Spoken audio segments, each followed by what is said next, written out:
¿Qué tal? Muy buenas tardes. Con el gusto de saludarlo como todos los jueves en una emisión más de su programa Hablemos Derecho, el consultorio jurídico de TV UAC.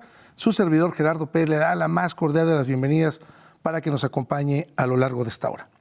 La figura del juez de ejecución surge con la reforma del artículo 18, surge con la reforma del 18 de junio del 2008 en la Constitución Federal, el cual se modificó o modifica el artículo 21 y alude a que la ejecución de una pena ya no será compuesta por el Poder Ejecutivo y tiene como propósito principal vigilar que las penas que se impusieron en una sentencia condenatoria firme lleguen hasta su total cumplimiento con apego a la ley y a los derechos humanos fundamentales del gobernado. Por tal motivo, el juez de ejecución tiene la obligación de velar por todos y cada uno de los derechos de las personas que se encuentren privados de su libertad.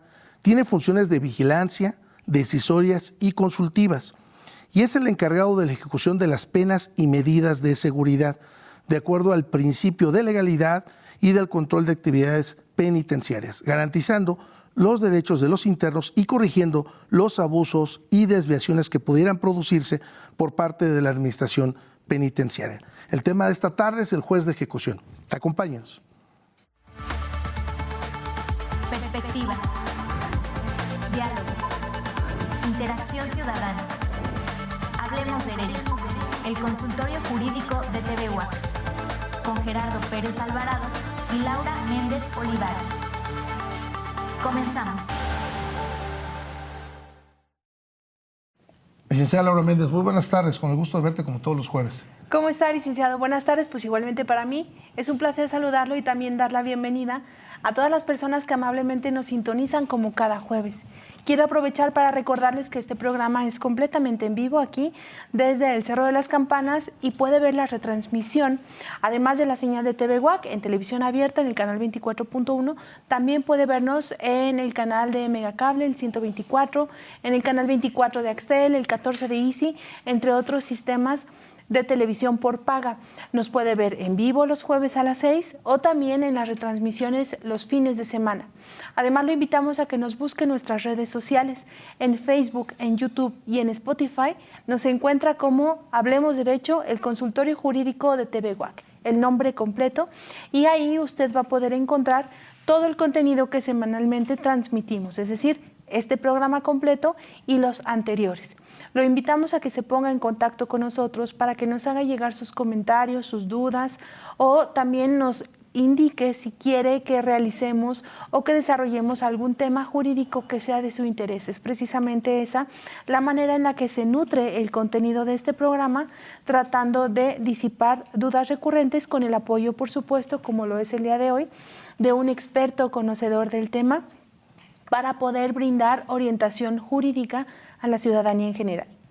Pues sí, fíjense que ustedes, para nosotros es un un gusto enorme que haya aceptado la invitación. Nuestra invitada del día de hoy, una persona sumamente importante, incluso pues consejera hasta de la Asociación Queretana de Abogados y un referente, por supuesto, en el derecho aquí en nuestro estado de Querétaro. Sin duda alguna, les aseguro que la plática que tengamos el día de hoy será de sumo interés, de mucho interés para todos y cada uno de ustedes. Licenciada Laura Méndez, si podemos presentar a nuestra invitada. Claro que sí, con mucho gusto les comento que el día de hoy está aquí con nosotros la doctora Consuelo Rosillo Garfias. Para que la conozcan mejor, me permito presentarles y decirles que la doctora Consuelo es licenciada en Derecho y también tiene una maestría en Derecho Penal, en la cual obtuvo una medalla al mérito académico por obtener el mejor promedio. También tiene un doctorado en Derecho y especialidad en Derecho Notarial. Todo esto por parte de nuestra máxima casa de estudios, la Universidad Autónoma de Querétaro. Dentro de sus actividades laborales, la doctora Rosillo se ha destacado, por supuesto, como integrante del Poder Judicial del Estado, en donde ha ocupado diversos cargos durante toda su carrera judicial y al día de hoy es magistrada en retiro.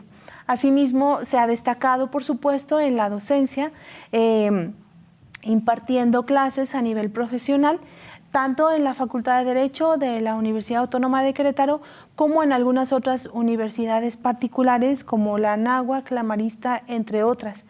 Asimismo, la doctora Rosillo, al día de hoy es presidente de la Academia de Derecho Penal en la Facultad de Derecho de la UAC, y también se ha destacado como escritora y colaboradora en publicaciones de diversa índole y todas de interés jurídico.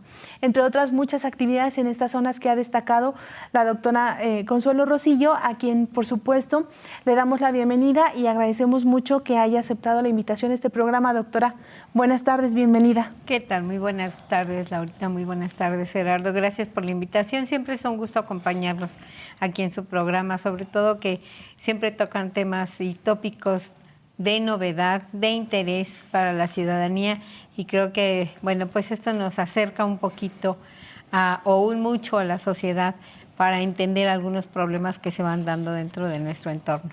Sí, por supuesto. Y a mí me gustaría platicar, doctora, si usted me lo permite, con esta situación del juez de ejecución. Pues sabemos de las etapas de un procedimiento penal, ¿correcto? Y por supuesto, ya cuando llegamos a esta última etapa de juicio, pues tenemos que llegar a una sentencia. Pero ¿qué pasa? Ya se termina ahí, termina nuestro proceso ahí, ya le fue dictada una sentencia a la persona, va a estar interno tanto tiempo.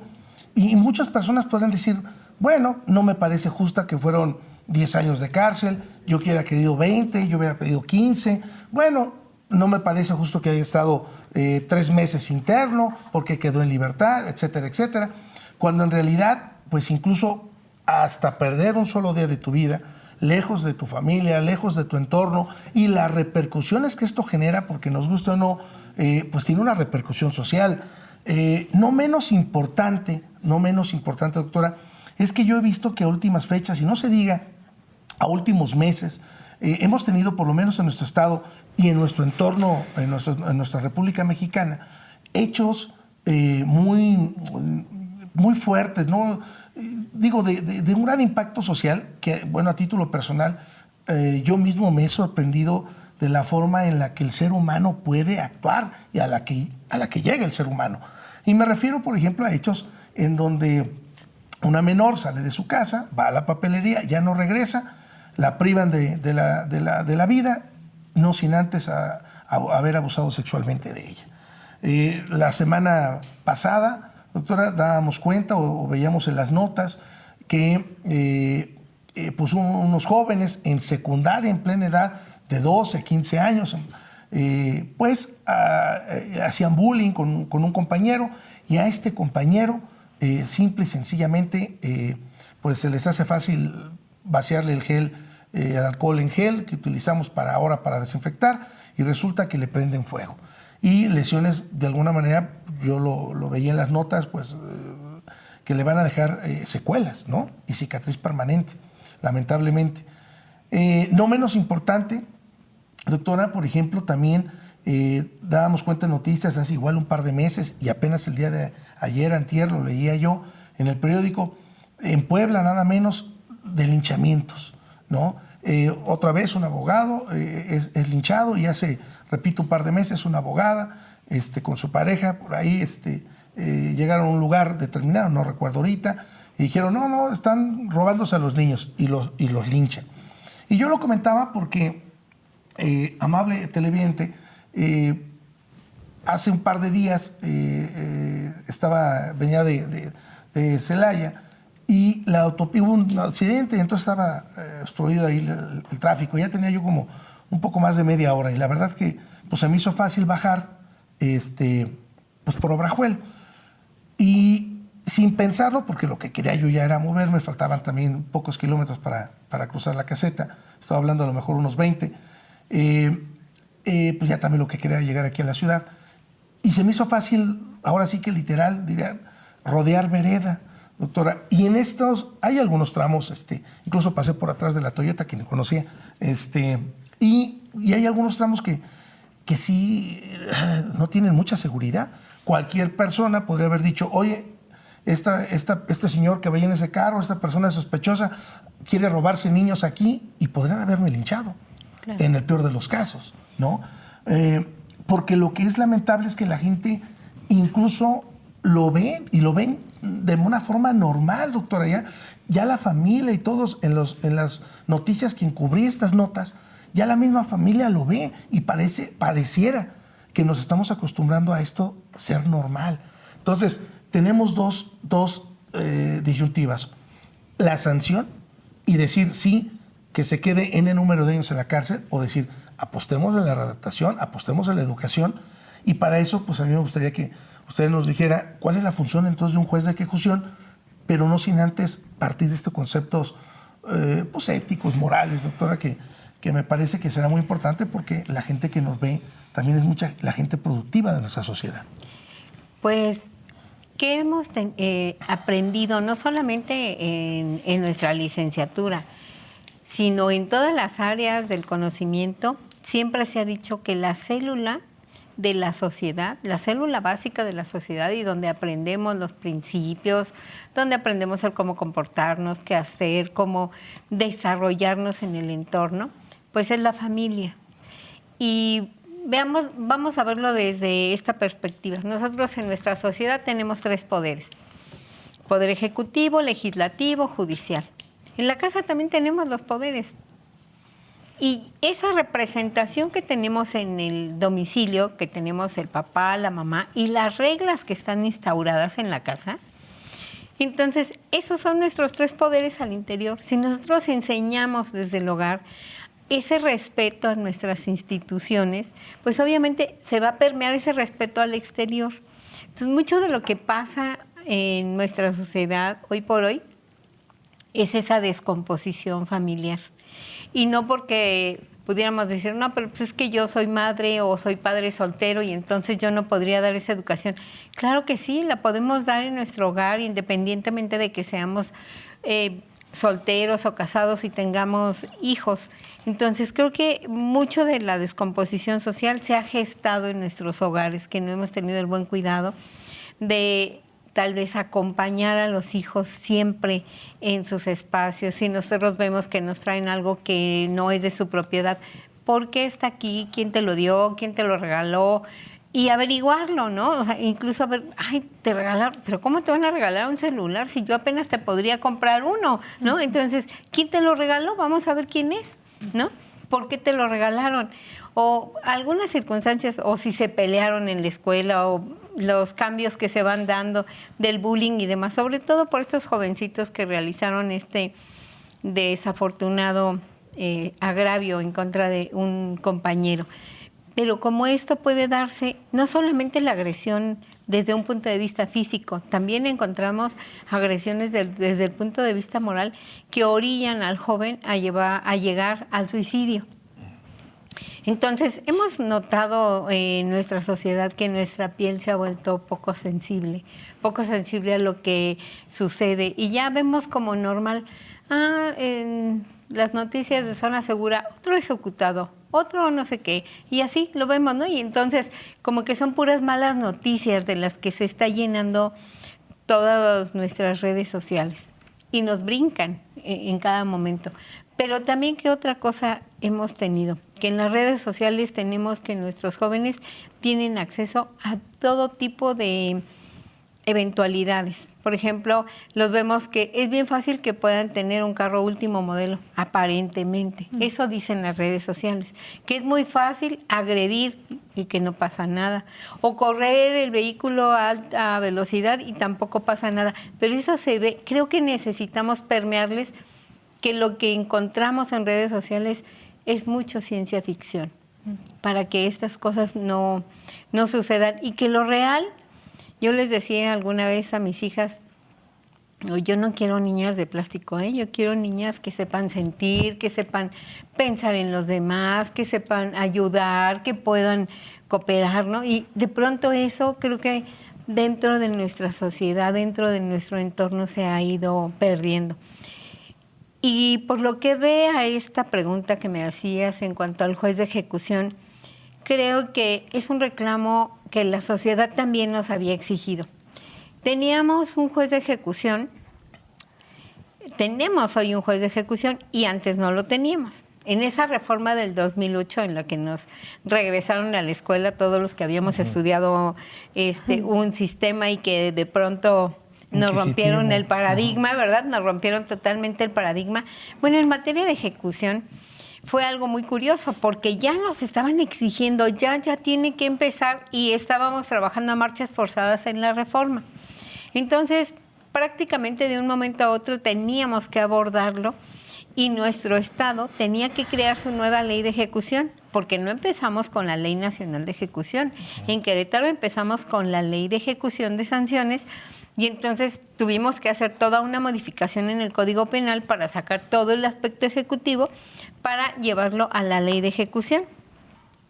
Y tú mencionabas hace un momento que dabas la introducción que teníamos, pues que ahora tenemos un juez y que él pertenece al Poder Judicial y que es todo un procedimiento. Sí, pero es un procedimiento alejado del procedimiento ordinario de nuestras etapas de juicio. Tenemos, incluso nuestro propio procedimiento nacional nos señala que tenemos 3 etapas, ¿no? Entonces, esas 3 etapas no contemplan la ejecución, porque este es un procedimiento autónomo e independiente. Entonces, este procedimiento, ¿qué hizo? Lo que hizo nuestro procedimiento de ejecución fue tomar las formas del cómo llevar a cabo las audiencias, copiar las formas del procedimiento penal, del procedimiento nacional penal, del adversarial, tomar esas formas de llevar a cabo sus audiencias, pero es un procedimiento totalmente diferente. En este procedimiento se intenta tener esa mínima intervención, hacer la mínima intervención del derecho penal. Y cuando hablamos de esa mínima intervención, quiere decir, ya llegamos nosotros a una sentencia. Y esa sentencia probablemente fue porque en el camino o no pudimos llegar a medios alternos de solución de conflictos, no pudimos llegar a una solución anticipada, no pudimos terminar el procedimiento antes porque o fue un delito grave o definitivamente no me convencieron los mecanismos que me ofertaron. Entonces ya estoy ante el juez de ejecución. Y aquí ya no voy a analizar si es responsable, si no es responsable, ya no voy a analizar el delito, cómo lo cometió, qué hizo. El juez de ejecución recibe a la persona, y que esto es muy importante, recibe a la persona y nada más le dicen, esta persona va a compurgar 5 años de prisión porque cometió tal conducta, pero ya no va a entrar al análisis de cómo fue que realizó la conducta, por qué la hizo. Esas circunstancias ya las vio el juez de juicio en su momento. Todo de control y de juicio. Sí, claro, el juez de control analizó no las pruebas, analizó el procedimiento para llegar a la audiencia de juicio, pero quien vio el total del hecho, cómo lo realizó, qué relación tenía con la víctima, todas esas circunstancias las vio el juez de juicio. Y el juez de juicio dijo, atendiendo a estos parámetros, debe tener esta sanción. Esta modificación que se dio en materia de ejecución fue realmente algo que yo creo la ciudadanía lo pedía para tener seguridad jurídica. Y la seguridad jurídica tanto para los internos como para la sociedad.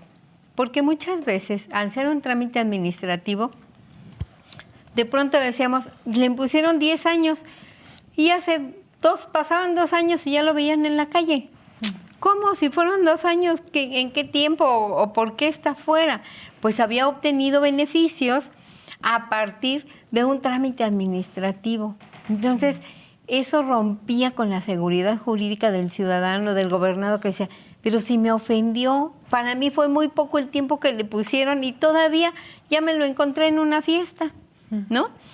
Precisamente por eso, al entrar el juez de ejecución, él va a vigilar que la legalidad del cumplimiento de la sentencia sea ajustada a derecho.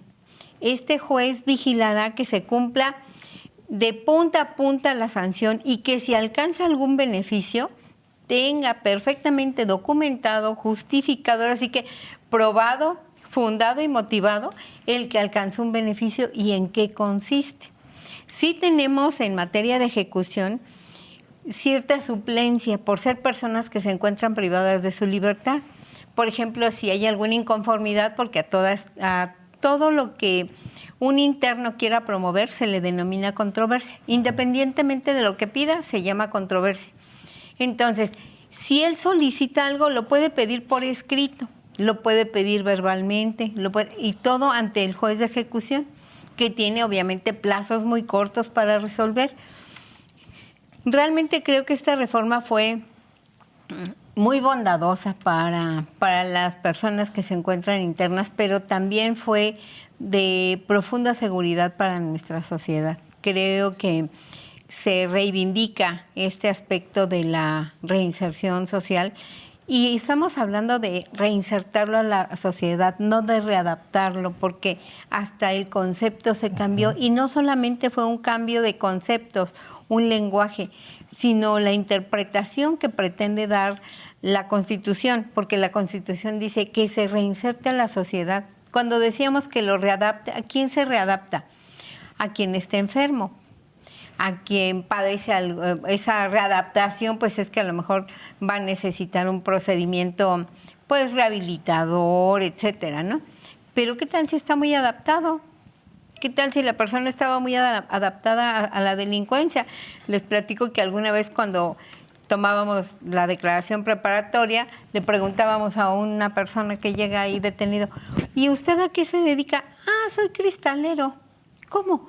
Sí, rompo con los cristales de los coches para llevarme los estéreos. O sea, a eso me dedico. O sea, él estaba muy adaptado a su actividad. A su negocio. Ajá. Exactamente. Entonces, no estamos hablando de que efectivamente lo íbamos a adaptar. Él estaba adaptado a su entorno. Entonces, cuando hablamos ahora de esta ruptura del paradigma en materia de ejecución, cuando nos dice reinsertarlo a la sociedad, es regresarlo a la sociedad, pero con la intención de lo que dice la Constitución, que no vuelva a delinquir. Eso es lo que se busca.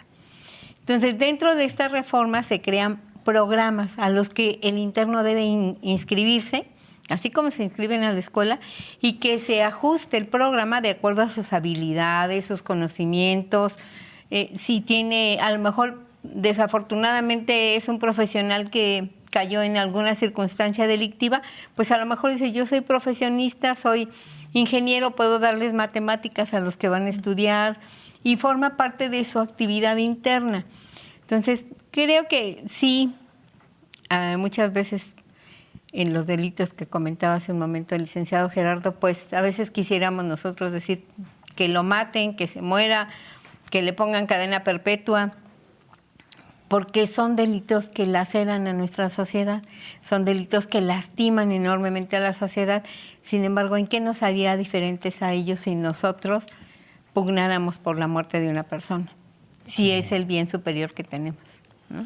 Ese punto de reflexión me parece muy importante, doctora, porque yo creo que necesitaría uno vivir una situación, y Dios quiera que nunca pase, pues, no, pero necesitaría uno vivir una situación así para, pues, a lo mejor dijeras, no, yo no puedo pensar de esa manera, porque efectivamente, yo veo ahora, yo incluso leía, que decían, no, yo ya no quiero que sea la pena de muerte porque no va a sufrir más que un momento. Yo quiero que pague con cárcel, que se quede toda su vida en la cárcel.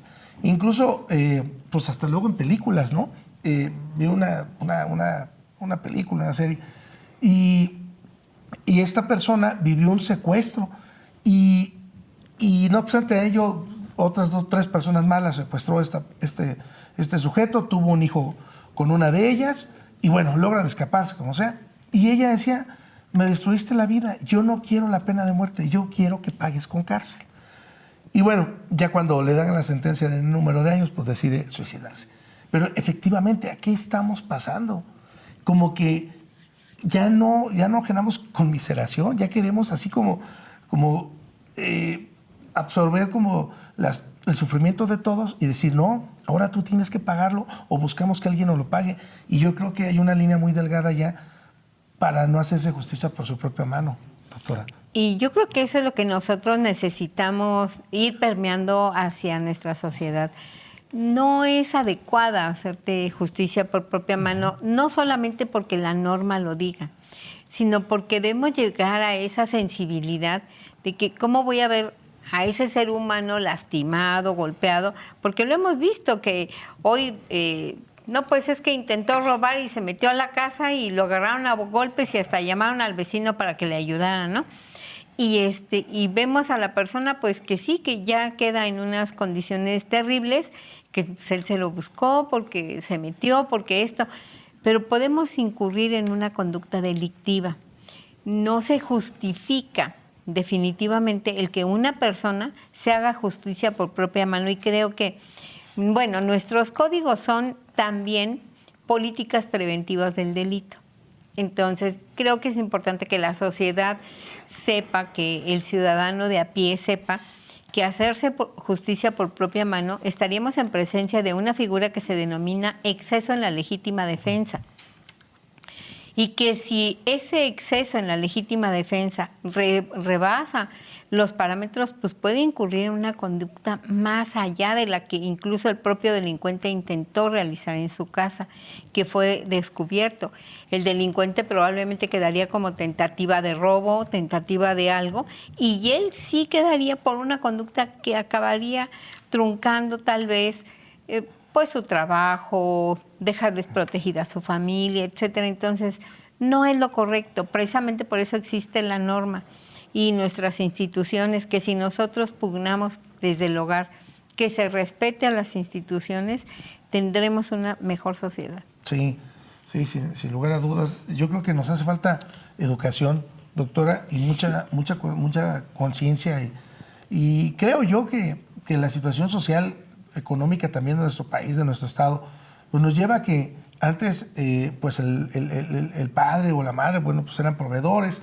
De unos 20 años para acá, la cuestión social de la mujer ha evolucionado al grado tal que, por supuesto, muchas son jefas de familia, lo vemos por el número de divorcios que se tienen, y que cada día se van incrementando. Dijeron, uno van disminuyendo, no, al contrario. Yo creo que ahora hay que seguir pensando en más juzgados de orden familiar, etcétera, etcétera. Pero, ¿y dónde quedan los hijos? Como que pareciera que, bueno, vamos a casarnos, ahora vamos a tener hijos, pero el problema no es ya tenerlos, el problema es cómo los educamos. Y regresemos nuevamente a los valores, porque, vuelvo otra vez a repetir, se dice muy sencillo, pero pues ya los linchamientos los tenemos ni siquiera algo lejano, ya también los hemos vivido ya de forma reiterativa en otros estados vecinos. Y no se diga, doctora, había un momento en donde fue muy sonado un ejecutor, Laurita, tú que estás mucho también ahí en los medios, en las redes, una persona, doctora, que se metieron a combi a robar, este cuate le dispara y le decían, nada más no quiero que digan nada, ni me conocen, ni me vieron, y toda la gente le aplaudía de que mató al agresor y se fueron, punto. Oye, ¿quién fue y cómo fue? No. Y entonces hasta las redes sociales decían, no, es un héroe, etcétera, es que yo etcétera. Yo creo que ya toca otra línea, que es el tema de la eficacia de la seguridad pública, del desempeño de las autoridades que pues digo que no han a lo mejor tenido un desempeño satisfactorio a los ojos de la sociedad. Yo creo que más bien tiene que ver con eso, ¿no? Con un tema de un sentimiento de insatisfacción, de justicia, de que no se hace lo que se debe de hacer a los ojos de los ciudadanos, de los ofendidos. Yo creo que es más bien tiene que ver con eso y efectivamente redunda en un tema de insensibilidad por parte de la sociedad, de que realmente ya se nos hace poco todo, ¿no? Y estamos cayendo precisamente en lo que pretendemos combatir, que es la violencia o las agresiones en general. Sí, si me lo permiten, vamos a la pausa, doctora, para regresar y seguir desmenuzando este tema de la función del juez de ejecución, porque hablaremos ahora, pues, que si bien es cierto, ya no es una etapa del proceso, correcto, ya lo habíamos comentado, como tal, en las etapas que tenemos de investigación, de etapa intermedia, preparación a juicio y por supuesto de juicio, ya no es una etapa, pero sí son audiencias. Claro. No dejan de ser audiencias, no quiere decir que ya lo estamos relegando, ya no es muy importante, no, claro, regresemos a esa importancia que tiene el juez de ejecución y cuáles son los derechos entonces y el respeto a los derechos fundamentales que debe tener toda persona privada de su libertad. Vamos a la pausa y regresamos. Estamos en su programa Hablemos Derecho, el consultorio jurídico de TV WAC. Regresamos.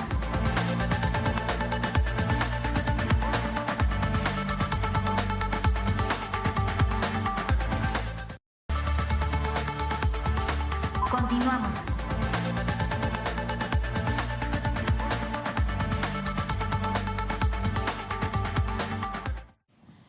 Ya estamos de regreso. Usted nos hace favor de sintonizar en este momento. Le recuerdo que está en su programa Hablemos Derecho, el consultorio jurídico de TVWAC, y nos hace favor de acompañar en esta mesa de trabajo esta tarde la doctora Consuelo Rocío Garfias, con la cual estamos hablando el tema de ejecución. Y también, bueno, pues quiero agradecer enormemente, por favor, a todas las personas que en este momento nos ven y nos siguen.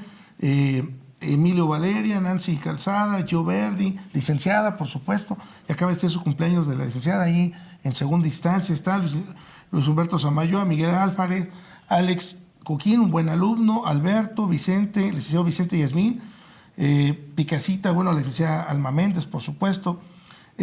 Bueno, entre varias personas que nos hacen favor de seguirnos en la página de Hablemos Derecho. Y por supuesto también estamos en la página de TVWAC, y agradecerle el favor de su atención. Igual agradecerle también a Alfa Inmobiliaria, felicita a la doctora y al programa. Licenciada Laura Méndez. Sí, doctora, bueno, hablando del tema de la Ley Nacional de Ejecución, nos comenta entonces que es un procedimiento que ya no tiene nada que ver con el tema de la imputación, ya no tiene tanto que ver con el tema del delito como tal, sino por decirlo de alguna manera, con la vida de las personas internas a partir de que están internas. Todas esas cuestiones que ellos pueden solicitar, que nos comentaba que se llaman controversias, en donde ellos piden, solicitan, y efectivamente es el juez de ejecución el encargado de resolver de manera breve este tipo de controversias. Y al respecto nos hacen llegar algunas dudas que tienen todas, yo creo, doctora, que ver con cuestión de derechos humanos. Y sería importante que nos comentara cómo se vive la vida en un centro de reinserción, cómo es que las personas internas pueden resolver controversias dentro del centro. Y, por ejemplo, lo que tiene que ver aquí, nos preguntan con cuál es el criterio que se adopta, por ejemplo, cuando son mujeres que dan a luz o que tienen hijos estando privadas de su libertad. Esto, bueno, pudiera parecer lo más natural del mundo, pero bueno, también sucede cuando están privadas o cuando están internas. ¿Cómo es que se lleva este tipo de situaciones de la vida diaria, cotidiana? ¿Los niños permanecen con su mamá durante un tiempo? ¿Cuál es el criterio, doctora, que se acoge? De hecho, pues no podríamos separar ni por el derecho humano del menor, que tenemos que tutelar el interés superior del mismo, como de la madre, pues separarlos inmediatamente después del nacimiento, sino que realmente, bueno, se toma por parte de la autoridad, pues el tiempo en el que el niño, pues, pueda desarrollarse con su mamá, pero tampoco sin que sienta que se encuentra en un espacio confinado, porque sería tanto como afectar su situación emocional, y tiene que irse previendo junto con la institución, como con la madre, y todos como individuos que somos, pues obviamente tenemos reacciones totalmente diferentes. Y pues la madre es advertida, obviamente, que va a llegar un momento en que se le va a separar de su bebé, precisamente porque debe el niño, ya en su edad de niño, deberá incorporarse, pues a lo mejor con los abuelos paternos o maternos, dependiendo de las circunstancias de la señora, para que no crezca en ese ambiente, ¿no? Pero al principio, pues obviamente sí podrá estar con su madre. Porque además no tiene la conciencia para razonar. Exactamente, de que está en un espacio confinado. Así es. Entonces, mientras no tenga esa posibilidad, pues el niño tiene, mientras no alcance esa comprensión del lugar en el que se encuentra, no tiene ningún problema, ¿no? Ni tiene una afectación. Ahora, esto en el mejor de los casos, que en la mayoría de las ocasiones quiero pensar que es así, que hay una red de apoyo con la familia de la mamá o la familia paterna en su momento, Pero lo que sí nos hemos dado cuenta es de que, por ejemplo, las visitas al centro de reinserción a las mujeres se van reduciendo considerablemente, el apoyo o la constancia en las visitas. Cuando no hay esta red de apoyo segura para el niño o la niña, intervienen instituciones como, por ejemplo, el DIF. Como el DIF. Así Ok. es, sí, deberán intervenir. Y lo que mencionas es muy cierto.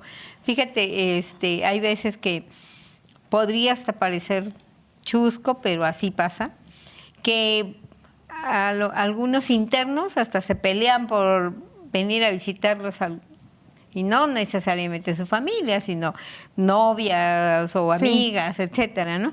En cambio, en el caso de las mujeres, llega un momento en el que ya nadie las visita, a veces ni su familia. Sí. Entonces, realmente creo que esta situación que tú acabas de apreciar, Laurita, es cierta. O sea, las mujeres cuando incurren en alguna circunstancia delictiva, no siempre tienen el apoyo familiar completo. Entonces también esto no abona para su reinserción social. Claro. Porque obviamente la pérdida del contacto con el exterior pues no les ayuda precisamente para que puedan pensar en siquiera estar fuera de la cárcel, ¿no? Pues para que si ya no tengo a nadie, ¿no? Entonces de pronto eso también puede pasar. Y no sé si alguna vez llegaron a ver una película donde una persona que se encontraba interno duró tanto tiempo interno que su única familia era justamente los internos. Entonces vuelve a delinquir, pero para regresar, porque ya porque no tenía ni con quién vivir ni quién se interesara en él. Entonces, esto es lo que buscan estos programas, que se pretenden, ya se aplican y que por medio de audiencias, una vez que ya el interno ha decidido las actividades que va a llevar a cabo, que todo, el juez de ejecución deberá formar un expediente por cada uno de los internos. Y entonces, una vez que ya se estableció el programa para cada uno de los internos, se le va dando seguimiento al cumplimiento del programa.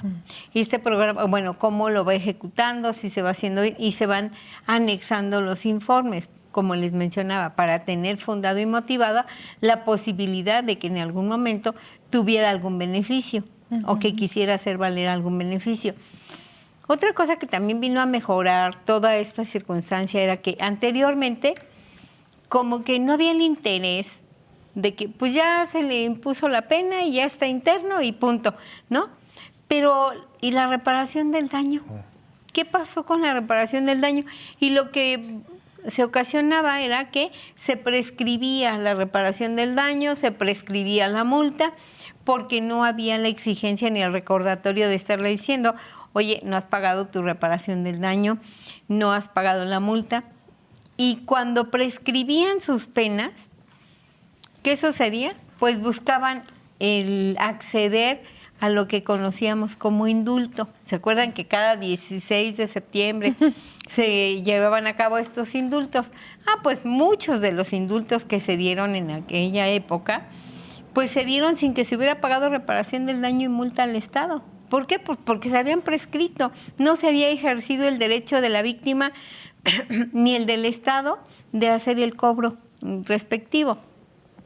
Hoy nuestros jueces de ejecución hacen un plan de pago para las víctimas, ¿no? Y que este plan de pago se cumpla adecuadamente para que no se prescriba en ningún caso.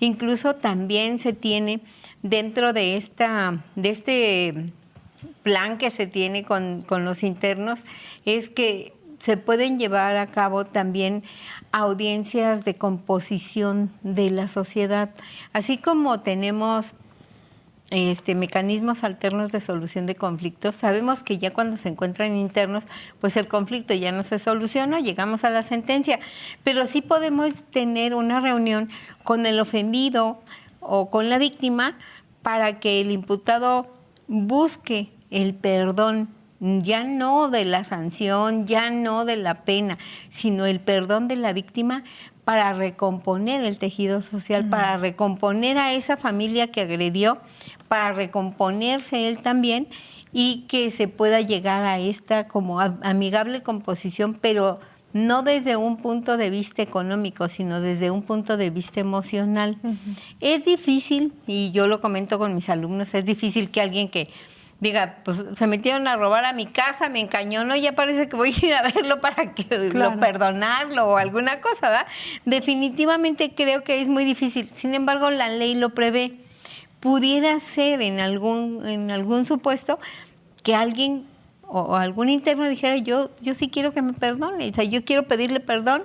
O cuando menos quiero explicarle porque, o sea, ¿qué fue lo porque que muchas pasó? de las veces hay motivos. A lo mejor tuvo algún motivo, Sí.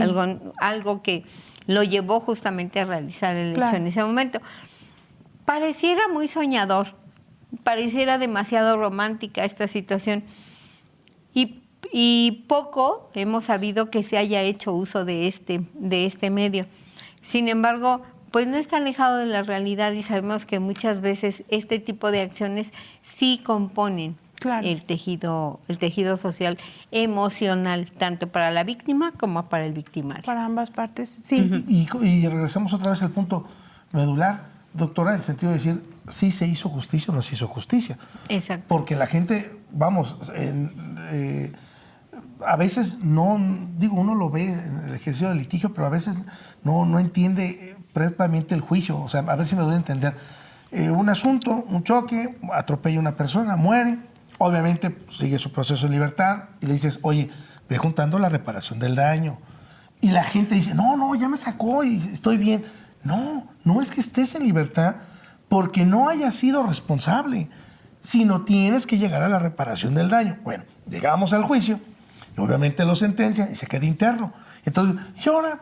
Pues ¿cómo que ahora? Hay que pagar la reparación del daño. Exactamente. Y entonces, cualquier persona podría decir, no se hizo justicia, como usted comentaba, me dejaron en libertad, ¿cómo es posible que haya? ¿Por qué no dicen, lo atropelló, mató a mi papá, a mi primo, a mi tío, a mi familiar? No dicen, bueno, es que venía en una moto y se impactó y bueno, no, lo mató y no se hizo justicia.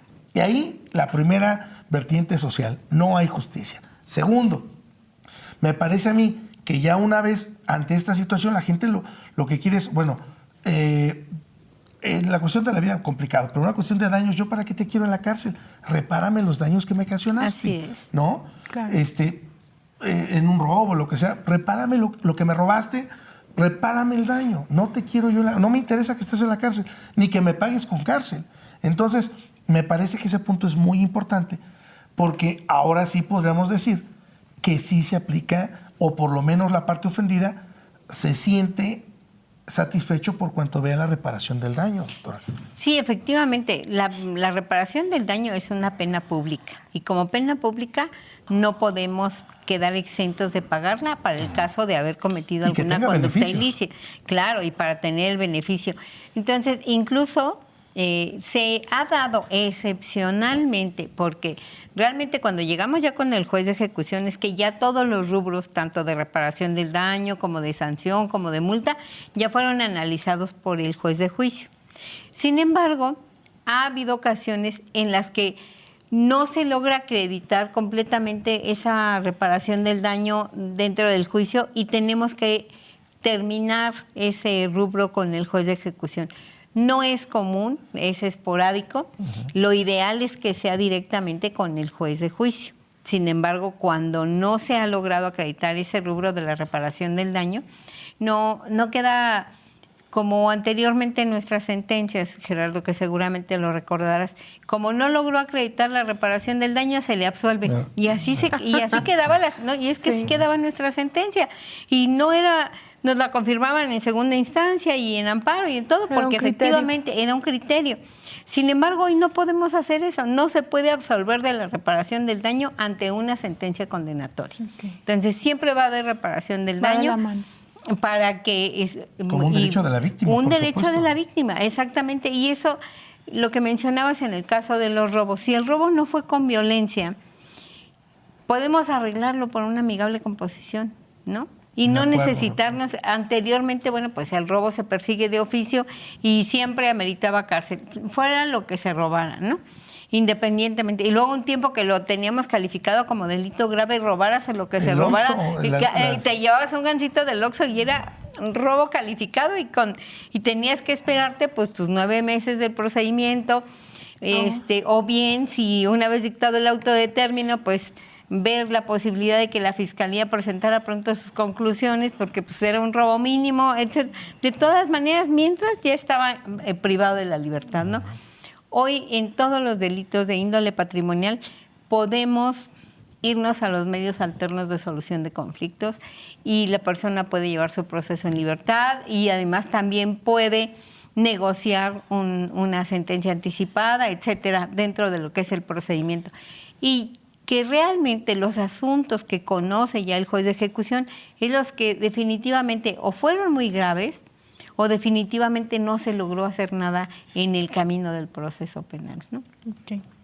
Muy bien. Doctora, otra pregunta que a mí me parece importante, interesante. Nada más perdón, la pregunta. Nada más, maestra, para que no quedara en el tintero la inquietud de la pregunta anterior, me parece a mí, bueno, no me parece, creo que son hasta 3 años en donde el menor puede estar con su mamá en un centro de internamiento. Okay. Y me parece lógico en el sentido de que a qué edad entra un menor a un kinder, ¿no? Si estamos hablando que claro, en nuestros su edad tiempos, escolar ya. En nuestros tiempos empezabas a leer y escribir en la primaria. Hoy no, en esta también reforma ya desde educativa. el kinder. Ahora es obligatorio por lo menos 2 años de kinder. 2 años de kinder. ¿No? Okay. Y entonces, por esa razón, son 3 años también. De acuerdo. Sí, Laurita. Gracias. Muy bien.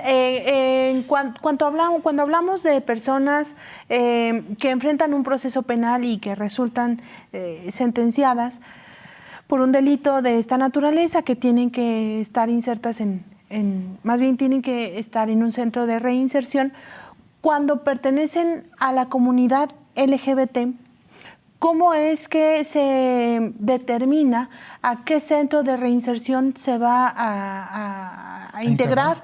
Porque anteriormente era común, por ejemplo, personas travestis que eran hombres, se visten o se sienten mujeres. Bueno, ahorita con el tema de la diversidad ya hay muchos matices, pero como era hombre de nacimiento, se iba a un centro varonil y era víctima de muchos abusos y al revés también. Entonces, ¿cómo es que se lleva a cabo? ¿Es parte de las funciones de un juez de ejecución? Es parte de la función del juez de ejecución y sí se tiene que tomar parecer, obviamente, a la persona interna. O sea, ¿qué es lo que se tiene que analizar?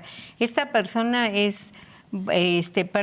tiene una preferencia sexual diferente, bueno, pues a usted le corresponde por su sexo estar en tal área, ¿no? Sin embargo, bueno, ¿en qué lugar se siente usted seguro? O sea, realmente, ¿por qué? Porque también si tú le impones a la persona una circunstancia, no, bueno, pues como usted viene vestido de mujer, pues se va al de mujeres, o porque usted, no, o sea, necesita realmente esa situación y bueno, es responsabilidad del director del centro, independientemente de que el juez de ejecución vigile que se respete pues la seguridad de todos los internos. Claro. Y además, como les mencionaba hace un momento, la protección de los internos no solamente es a petición de ellos. Si alguna visita se percata de que está siendo víctima de abusos, de que no se le han respetado sus derechos o alguna circunstancia, puede interponer la controversia. Okay. La puede interponer un familiar, un visitante, aunque no sea familiar, la puede interponer alguna institución que haya entrado al centro y que se haya percatado de que existen abusos. Y en todos los casos, por ejemplo, se puede desistir de la presentación de la controversia siempre y cuando solamente le afecte a él.